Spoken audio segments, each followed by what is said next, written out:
Will October 8th, that would be next Friday, finally be the day we can drop our masks here in Dane County? Well, the answer isn't exactly simple. But we're finally getting some specific targets that public health is watching in order to make that decision. Talil Moladin is live in studio tonight with what she's learned. Talil?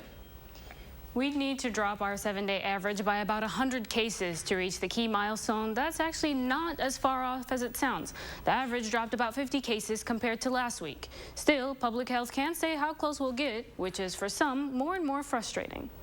Their only purpose is for emergencies. That's how Zach Brandon of the Greater Madison Chamber of Commerce feels about Dane County's mask mandate. They aren't the status quo. They can't be the status quo. They certainly aren't a path forward. Dane County's current order expires in 1 week.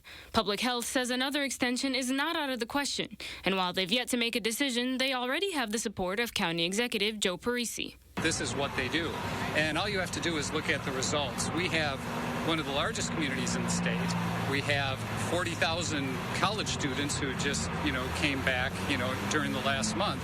And we have one of the lowest rates of infection in Wisconsin.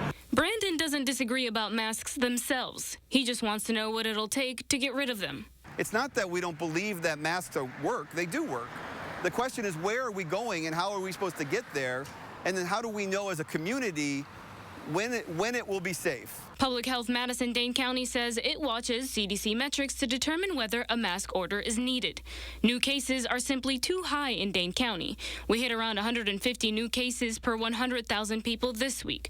That number, according to Public Health, needs to drop below 50 into the CDC's moderate level.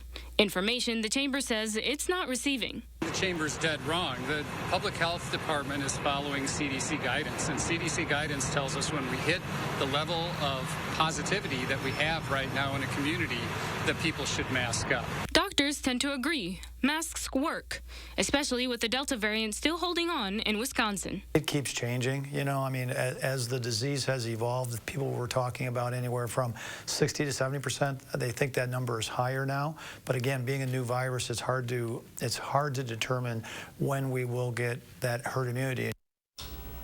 Mandate or no mandate, SSM Health doctors are still recommending keeping masks on in high-risk areas. They say the best thing you can do is get vaccinated and use common sense.